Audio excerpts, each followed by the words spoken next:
رحمۃ للعالمین۔ صدق اللہ العظیم۔ لا یؤمن احدکم حتی اکون احب الیہ من والدہ وولدہ والناس اجمعین۔ اسٹیج پر بیٹھے ذمہ داران جماعت اسلامی اور عوامی رابطہ کمیٹی کے یونٹ سے آئے ہوئے میرے تمام ساتھی پنڈال میں بیٹھے ہوئے اہلیان سکرین کو السلام علیکم۔ آج یہ خوبصورت محفل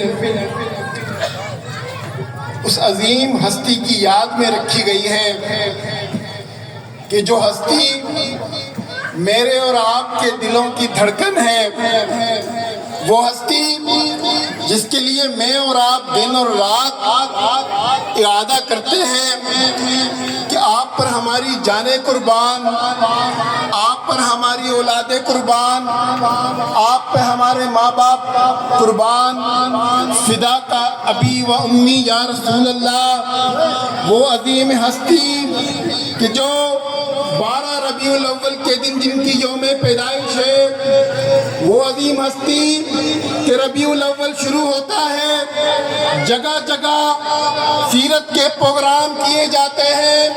وہ عظیم ہستی جن کی یاد میں ریلیاں نکالی جاتی ہیں، جلوس نکالے جاتے ہیں۔ وہ عظیم ہستی کہ جو رحمت للعالمین بنا کر بھیجی گئی، وہ عظیم ہستی کہ جو میرے اور آپ کی آخرت سنوارنے کے لیے اللہ نے ہمارے درمیان رسول بنا کر بھیجی، ان کا ولادت کا دن ہم مناتے ہیں۔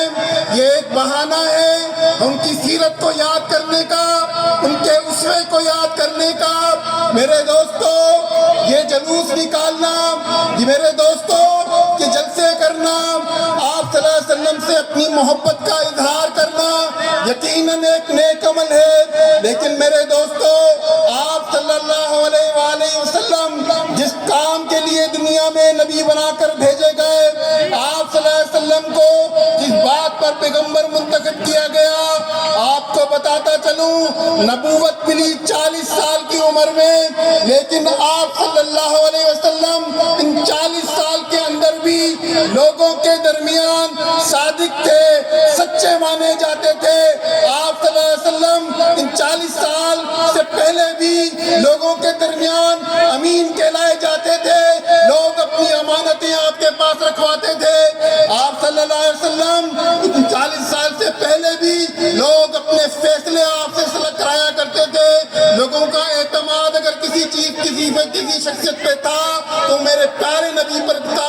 میرے دوستو ذرا بتائیے کہ میرے نبی کی وہ جو اخلاقیات تھے، میرے نبی کا وہ جو پیغام تھا کہ جو سچائی کا پیغام تھا، میرے نبی کا جو پیغام تھا وہ جو امانتوں کا پیغام تھا، میرے نبی کا جو پیغام تھا کہ وہ غیبت نہ کرنے کا پیغام تھا، ہمارے معاشرے میں وہ سرایت کر رہا ہے۔ معاشرہ جھوٹ کی لپیٹ میں ہے، ہمارا معاشرہ غیبت کی لپیٹ میں ہے، ہمارا معاشرہ دو نمبری کی لپیٹ میں ہے، ہمارا معاشرہ فحاشی کی لپیٹ میں ہے، ہمارا معاشرہ چوری اور چکاری کی لپیٹ میں ہے۔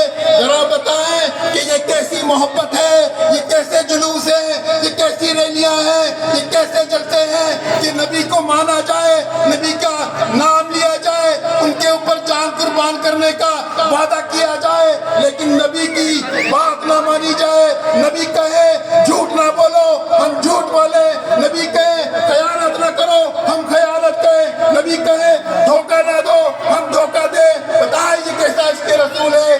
آئیے اس ربیع الاول میں ارادہ کریں کہ اپنے معاشرے کو سچائی کا معاشرہ بنائیں گے۔ آئیے اس ربیع الاول میں ارادہ کریں کہ ہم کبھی بھی دو نمبری نہیں کریں گے۔ آئیے بتائیں اس ربیع الاول کے اندر کہ ہم اپنی دکانوں پر اس طرح کاروبار کریں گے اس طرح میرے پیارے نبی نے کیا، ہمارے پیارے نبی نے اس طرح تجارت کی، ہم اس طرح تجارت کریں گے۔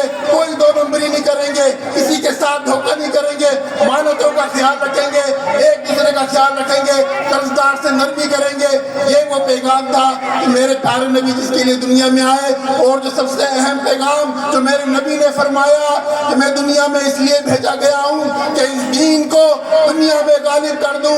میرے دوستو، یہ زندگی اس کو موت کی طرف تیزی کے ساتھ بڑھ رہے ہیں۔ ذرا غور کریں کہ ہمیں اور آپ کو اللہ نے کیوں پیدا کیا گیا تھا، اور جو ہم کہتے ہیں کہ انسان اللہ کا خلیفہ ہے، اور ہم اب کہتے ہیں کہ ہم پیارے نبی کی امت ہیں۔ ذرا بتائیں کہ ہمارے معاشرے، یہ ہماری سیاست، یہ ہماری حکومت، یہ ہمارا سارے کھانے، یہ ہماری عدالتیں، یہ ہماری معیشت کیوں اس کا یہ اللہ کے نبی کے طریقے کے مطابق نہیں چل رہی؟